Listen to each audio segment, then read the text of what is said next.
Shalom, selamat pagi Bapak Ibu Saudara kasih Tuhan Yesus.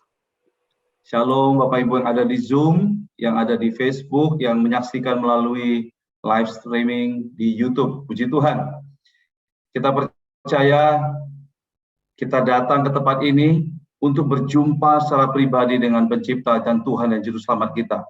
Bukan hanya untuk kita mengalami mujizat kesembuhan, tapi iman kita akan terus dibangkitkan. Kita akan terus diperlengkapi oleh Tuhan untuk kita bergerak untuk menyelesaikan amanat agung Tuhan Yesus. Yang percaya katakan amin. Bapak Ibu kasih Tuhan Yesus. Haleluya. Pagi hari ini saya mau bagikan sharing firman Tuhan. Bagaimana hidup kita boleh mengalami kuasa, mujizat, kemuliaan Tuhan. Bagaimana hidup kita bisa mengalami kuasa, mujizat, dan kemuliaan Tuhan dalam kehidupan kita sehari-hari. Kita baca dari kitab 1 Korintus pasal yang kedua, 1 Korintus pasal yang kedua ayat 1 sampai 5. 1 Korintus pasalnya yang kedua ayat 1 sampai 5. Saya bacakan. Demikianlah pula ketika aku datang kepadamu saudara-saudara, aku tidak datang dengan kata-kata yang indah atau dengan hikmat untuk menyampaikan kesaksian Allah kepada kamu. Sebab aku telah memutuskan untuk tidak mengetahui apa-apa di antara kamu selain Yesus Kristus, yaitu Dia yang disalibkan. Aku juga telah datang kepadamu dalam kelemahan dan dengan sangat takut dan gentar. Baik perkataanku maupun pemberitaanku tidak kusampaikan dengan kata-kata hikmat yang meyakinkan, tetapi dengan keyakinan akan kekuatan roh, supaya iman kamu jangan bergantung pada hikmat manusia, tetapi pada kekuatan Allah. Saya bacakan sekali lagi ayat yang kelima, supaya iman kamu jangan bergantung pada hikmat manusia, tetapi pada kekuatan Allah. Puji Tuhan, saudara. Saudara, Paulus, hamba Tuhan yang dahsyat, luar biasa. Ada dua dalam Alkitab Perjanjian Baru yang berkata, ikutilah teladanku. Yang pertama, Tuhan Yesus. Yang kedua, Paulus. Paulus, Tuhan pakai dengan dahsyat untuk menyatakan mujizat, kesembuhan, bahkan membangkitkan orang mati. Bukan hanya di situ, saudara. Tapi juga Paulus Tuhan izinkan untuk menuliskan 13 kitab Perjanjian Baru. Perjanjian Baru itu ada 27 kitab. Kalau mau ditambahkan dengan kitab Ibrani yang beberapa teolog menganggap itu tulisan daripada Paulus, maka 14 kitab Perjanjian Baru itu ditulis oleh yang namanya hambanya yang bernama Paulus ini. Artinya lebih dari separuh Perjanjian Baru itu ditulis oleh seorang yang bernama Paulus. Dahsyat, powerful dalam pelayanannya, dalam karakternya. Begitu dia tadinya seorang yang sangat keras. Ya, dia mengejar orang-orang Kristen yang menyebut nama Yesus, dia tangkapi, dia seret dari rumah-rumah. Tetapi ketika dia mengalami perjumpaan dengan Tuhan, kehidupannya totally berbeda. Dia menulis tentang buah-buah roh, kasih, sukacita, damai sejahtera, kesabaran, teguran, kebaikan, kesetiaan, kelemah lembutan, penguasaan diri. Pertanyaannya bagaimana seorang hamba yang begitu dahsyat dipakai Tuhan, apa sih yang dilakukannya? Bagaimana sih kehidupannya sehari-hari? Dia berkata demikian. Kita mungkin bertanya bagaimana? Wah, mungkin kalau pendeta Paulus yang pelayanan, mungkin kalau pendeta Paulus yang khotbah, wow, ini pasti keren, pasti dahsyat. Tapi kalau kita baca Bapak Ibu, dia katakan demikian. Ayat yang pertama tadi, demikianlah pula ketika aku datang kepadamu saudara-saudara, aku tidak datang dengan kata-kata yang indah atau dengan hikmat untuk menyampaikan kesaksian Allah kepada kamu. Dia berkata, aku tidak pakai kata-kata yang wow, yang mungkin membuat orang itu keren khotbahnya, yang membuat orang mungkin, wow, ini kata-katanya bagus sekali, sehingga orang bisa mengerti. Tidak, saudara. Dia berkata dia tidak pakai kata-kata yang indah dan dengan hikmat yang dari manusia.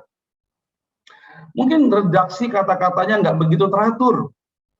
Mungkin kata-katanya itu tidak begitu mungkin beberapa kata sulit dipahami.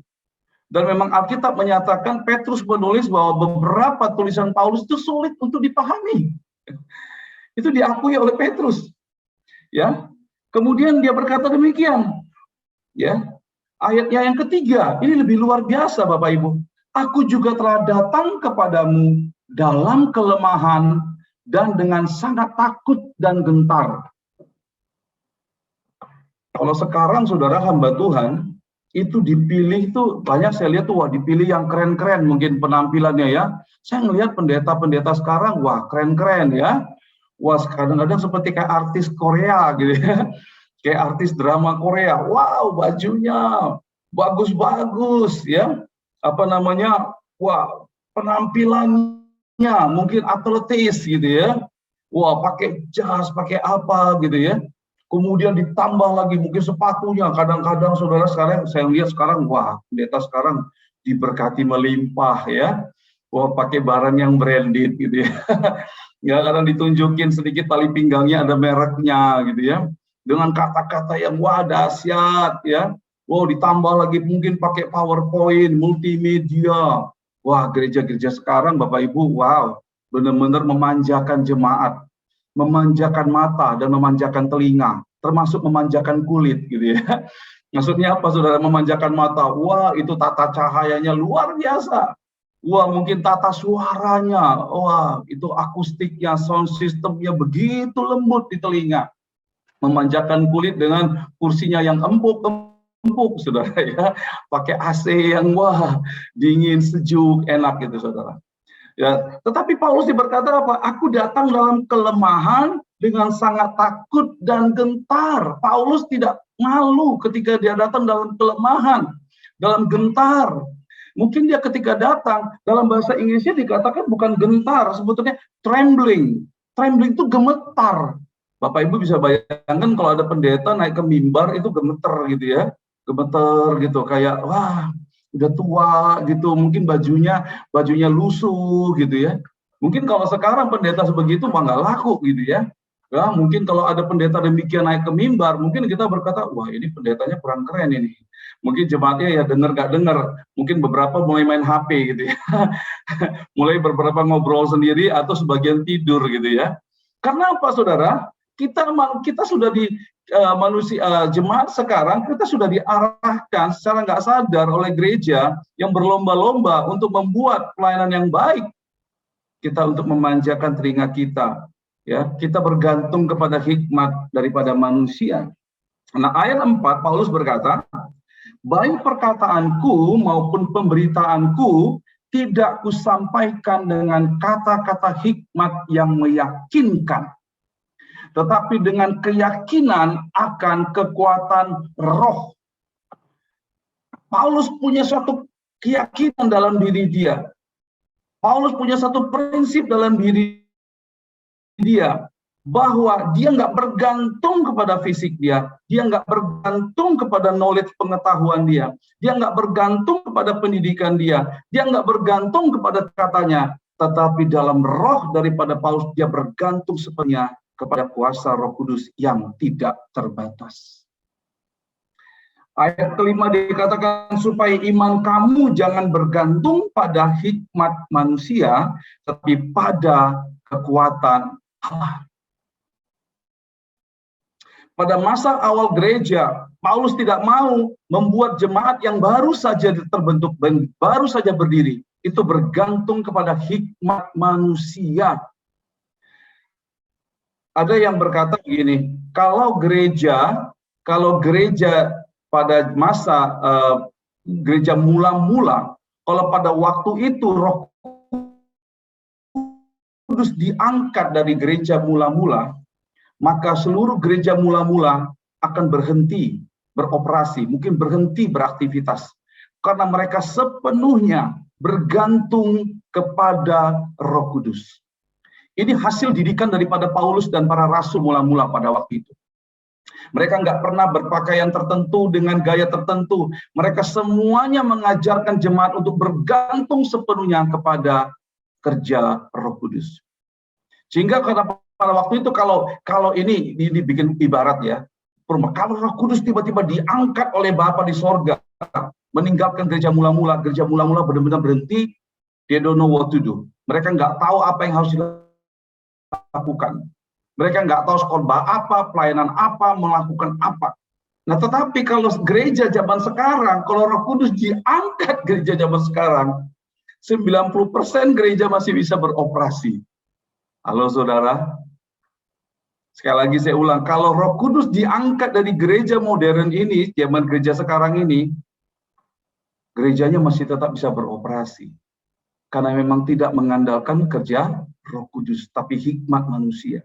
Kita sudah membuat program aktivitas pelayanan, sehingga jemaat pun bergantung kepada gereja, bergantung kepada program ada. Saya ingat 20 tahun yang lalu saya dalam suatu ibadah, saya teringat ada seorang hamba Tuhan dalam khotbah begini, ada 9 berhalanya gereja, berhalanya orang Kristen. Wah, saya bilang nih judul khotbahnya serem banget. 9 berhalanya orang Kristen. Yang pertama dia berkata apalah, justru gereja itu sendiri, denominasi gereja itu sendiri, doktrin gereja itu sendiri bisa menjadi berhala. Artinya apa? Gereja itu sudah membatasi pekerjaan Roh Kudus.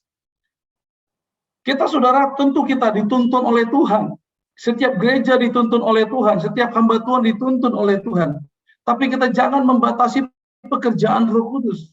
Yang kedua, yang menjadi berhala bagi gereja adalah gembalanya sendiri. Kita punya leader, ya, dari gereja perjanjian lama, perjanjian baru hingga hari ini Tuhan menempatkan pemimpin-pemimpin. Tetapi kita tidak boleh bergantung sepenuhnya kepada pemimpin. Saya punya pemimpin, ada beberapa pemimpin di atas saya, tapi saya sepenuhnya bergantung kepada Roh Kudus. Saya punya gereja di mana saya melayani, ada visi, ya. Ada ajaran, ada tuntunan, tetapi sepenuhnya menjadikan Alkitab menjadi standar tertinggi daripada kehidupan saya. Demikian juga kita, saudara. Kita harus jadikan firman Tuhan, kita harus jadikan Roh Kudus menjadi pimpinan tertinggi kita. Dengan demikian, kita tidak bergantung kepada hikmat manusia, tetapi pada kekuatan Allah. Saya ingat beberapa kali saya sedang melayani dalam keadaan saya lemah. Saya bahkan pernah melayani ketika saya dalam keadaan sakit. Pada waktu itu saya betul-betul nggak percaya diri. Dan keadaan betul-betul sakit saya sangat lemah. 4 hari saya itu meriang. Saya melayani, saudara. Dan pada waktu saya aktif melayanan, 4 hari saya nggak bisa tidur. 4 hari itu rasanya sakit sekali badan. Dan waktu itu ada janji, ada seorang yang buta yang hendak didoakan, dibawa ke rumah kami, ke tempat saya tinggal. Dan pada waktu itu saya minta teman saya, tolonglah kamu yang layani karena keadaan badan saya nggak enak. Tapi dia bilang, aduh sorry, aku harus berangkat karena saya udah janji dengan Pak Gembala untuk melayani di satu tempat. Lalu dengan, wah, saya pikir ini jangan-jangan nanti waktu saya melayani, saya mencoba mendoakan orang ini, jangan-jangan saya tumbang di depan dia. Nah ini kan apa kata dunia gitu ya? Ini pendeta mendoakin dianya yang kolaps gitu ya. saya nggak mau terjadi begitu gitu. Tapi karena nggak ada lagi alasan, nggak ada orang lain bisa membantu untuk mendoakan, dan orang ini sudah keburu datang ke rumah, tentu saya nggak bisa katakan, oh tolong datang besok saja karena saya lagi sakit. Wah ini nanti kan lebih aneh lagi bagi mereka. Lah ini pendetanya Jesus sakit gitu ya, jangan besok dia nggak mau datang lagi. Akhirnya saya paksakan diri untuk datang. Dan saya benar-benar di hati saya takut jangan sampai saya yang pingsan ketika melayani dia. Dan ketika saya mulai datang ke depan dia, dan saya mulai bukakan firman Tuhan tentang orang buta, saya mulai injili dia, lalu saya mulai berdoa. Apa yang terjadi Bapak Ibu? Nggak nyampe 10 menit kemudian, tiba-tiba saya duluan yang sembuh. Saya kaget, 4 hari saya itu menderita sekali, tiba-tiba seketika penyakitnya semuanya lenyap. Saya segar sekali pada waktu itu. Wah, makin semangat, suara saya makin kencang, saya kembali, ya, dan semuanya balik lagi, saudara. Dan saya berdoakan kepada Bapak itu dia mengalami mujizat Tuhan. Satu kali lagi saya pernah ingat di pesawat, ya saya tuh kalau di pesawat saya duduk, ya mungkin beberapa Bapak Ibu kalau ada duduk sebelah kita, ada di pesawat, di mana, di bus, di kapal, ya di mana aja gitu ya. Dan kita pas saya pasti mulai untuk ngajarin hubungan, ngobrol, lantas beritakan Injil kepada dia. Satu kali saya itu lemah sekali dan sangat-sangat kecapean, badan saya lelah, saya dipikir, waduh, saya pengen tidur sepanjang perjalanan pesawat ini ya. Mungkin ini saya lupa waktu itu berapa jam, saya pengen istirahat, saya pengen tidur. Tapi roh ini nggak tahan. Saya lihat ada seorang bapak sebelah kiri saya. Wah, bapak ini saya merasakan spiritnya itu begitu drop. Dia merasakan, saya bisa merasakan dia seperti mengalami kayak tekanan dalam hidup dia. Saya nggak tahan, mulai ngobrol. Saya cuma berpikir ya udah, kalau ngobrol dia nanti dia juga nggak suka ngobrol. Ada beberapa orang yang memang dia juga mau istirahat, ya sudah, saya juga tidur gitu. Saya nggak mau teruskan. Tiba-tiba obrolannya juga dia semangat sekali ngobrol. Wah, udah. Akhirnya apa? Akhirnya saya mulai beritakan Injil kepada dia, dan singkat cerita dia terima Yesus, Bapak Ibu. Pada saat kita enggan, pada saat kita lemah, tetapi Roh Kudus tidak bisa dibatasi oleh apapun juga. Saudara, di dalam Yohanes pasal 3 ayat 34, Yohanes pasal 3 ayat 34 dikatakan demikian. Sebab siapa yang diutus Allah, dialah yang menyampaikan firman Allah. Karena Allah mengaruniakan rohnya dengan tidak terbatas. Allah mengaruniakan rohnya dengan tidak terbatas. Bapak Ibu, saudara kasih Tuhan Yesus yang sedang datang dalam permasalahan, dalam pergumulan, jangan pernah batasi Tuhan bekerja dalam kehidupan Bapak Ibu. Alkitab itu membuktikan semua berisi orang-orang yang punya kehidupan masa lalu yang begitu buruk. Saudara boleh sebut Abraham penyembah berhala, Musa seorang pelarian. Siapa lagi saudara? Ya Daud itu anak yang tidak dikasihi. Yefta itu dari kepala gerombolan begal, seorang anak dari pelacur. Saudara mulai sebut siapa lagi? Perempuan Samaria, orang yang kehidupan pernikahannya sangat buruk. Ya, kemudian siapa lagi saudara? Ya, orang gila di Gerasa yang dirasuki 2000 roh jahat menjadi penginjil di 10 kota. Saudara bisa daftarnya semua orang-orang yang punya kehidupan masa lalu yang sangat-sangat buruk, sangat kelam. Sampai hari ini saya mengenal ada ratusan, kalau enggak ribuan saudara, orang-orang yang punya masa lalu sangat kelam. Tapi Tuhan sanggup ubahkan kalau kita tidak batasi pekerjaan Tuhan. Saya mau berkata buat setiap saudara mungkin datang dengan penyakit, saudara mungkin masalah dengan keuangan, mungkin masalah dalam rumah tangga. Saya mau berkata, jangan batasi Tuhan. Tuhan bukan hanya akan jawab kebutuhan saudara saat ini, tapi memulihkan saudara seutuhnya. Bahkan Tuhan akan pakai hidup saudara dengan dahsyat menjadi pelayan-pelayan Tuhan. Bahkan tidak ada yang mustahil kalau sampai saudara diutus ke luar negeri. Saya menyaksikan begitu banyak kehidupan anak-anak yang hari ini dipakai dengan dahsyat, punya kehidupan masa lampau yang sangat-sangat kelam. 1 Korintus 2 ayat 9 dikatakan, tetapi seperti ada tertulis, apa yang tidak pernah dilihat oleh mata, yang tidak pernah didengar oleh telinga, dan tidak pernah timbul di dalam hati manusia, semua yang disediakan Allah untuk mereka yang mengasihi Dia. Tuhan itu sanggup melakukan jauh melebihi yang kita pikirkan dan doakan. Efesus pasal yang ketiga ayat 20. Dia sanggup melakukan jauh melebihi yang kita pikirkan dan doakan. Minta yang besar dari Tuhan, saudara. Pagi ini sehingga kita bukan hanya mengalami kesembuhan mujizat, tapi seluruh kehidupan saudara akan diubah, dipulihkan oleh Tuhan. Saudara, melalui Zoom, melalui pelayanan online ini, melalui live streaming ini bukti daripada Allah kita tidak bisa dibatasi, sebab Allah adalah roh. Allah adalah roh, tidak bisa dibatasi oleh media apapun, tidak bisa dibatasi oleh waktu, keadaan, tidak ada tembok yang terlalu tebal yang tidak bisa ditembus oleh Roh Kudus. Tidak ada palang pintu yang terlalu kuat yang tidak bisa dipatahkan oleh kuasa Roh Kudus. Tidak ada keadaan yang terlalu dalam, tidak ada yang terlalu berat, tidak ada yang terlalu sukar untuk Roh Allah bekerja. Jangan batasi Roh Allah karena pikiran kita. Berikan Dia kebebasan sepenuhnya untuk bekerja. Saya selalu berdoa begini, Roh Kudus atur hidupku. pimpin hidupku dari hal yang kecil sampai hal yang besar. Puji Tuhan saudara, ketika ayah saya meninggal dunia, itu beritanya itu jam 1.30 saudara. Ya, itu hari Sabtu jam 1.30 subuh. Sehingga bagaimana mengatur hal demikian, sementara kakak saya juga kurang tidur. Dan Tuhan tuntun satu persatu ya, untuk menghubungi pendeta dan membawa ke rumah duka dan sampai akhirnya mencari pemakamannya, dan semuanya ada sedikit ada perbedaan pendapat. Yang satu mau dibawa ke sini, yang satu di sini. Saya berdoa kuasa Roh Kudus bekerja dan terjadi. Semuanya tiba-tiba jadi sepakat. Saya cuma berkata kepada mereka, dalam keadaan seperti ini cuma satu rahasianya, saya bilang, kita harus sepakat dalam segala sesuatu. Dan puji Tuhan itu terjadi Bapak Ibu.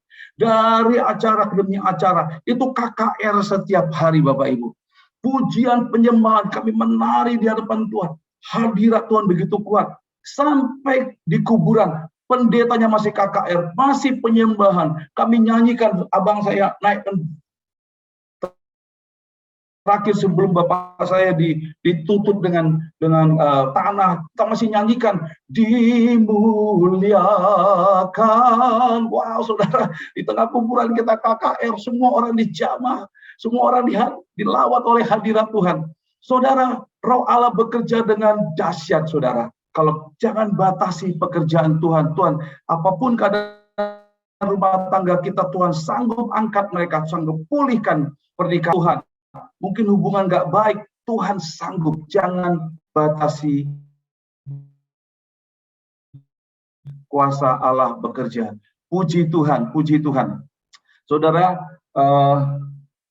bagaimana rahasianya Tuhan? Paulus berkata di dalam ayatnya yang kedua, sebab aku telah memutuskan untuk mengetahui apa-apa di antara kamu selain Yesus Kristus, yaitu Dia yang disalibkan.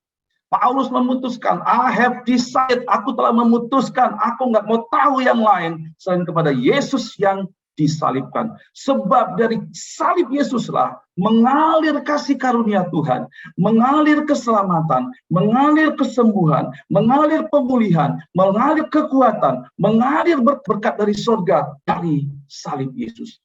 Salib Yesus menggambarkan dua hal Bapak Ibu kasih Tuhan Yesus. Menggambarkan betapa buruknya manusia itu. Betapa jahatnya manusia. Betapa berdosanya, betapa hinanya, betapa tidak layaknya kita saudara. Salib menyatakan betapa berdosanya kita. Betapa kotornya kita. Salib adalah titik terendah daripada manusia. Siapa yang disalibkan dia terkutuk. Kita tadinya orang-orang yang sudah mati. Efesus pasal 2 dan kita Kolose. Jadi hidup sekarang ini second life. Jadi nothing tulus hidup sekarang ini saudara ya. Kalau kita mati lagi sudah gitu ya. Dulu sudah mati kok ya. Cuma dulu mati secara rohani ya. Kalau nanti kita mati secara jasmani ya sudahlah ya. Jadi nggak usah takut lagi. Nothing tulus hidup kita Bapak Ibu. Enteng hidup kita. Karena dulu kita sudah mati. Dan begitu buruknya kita.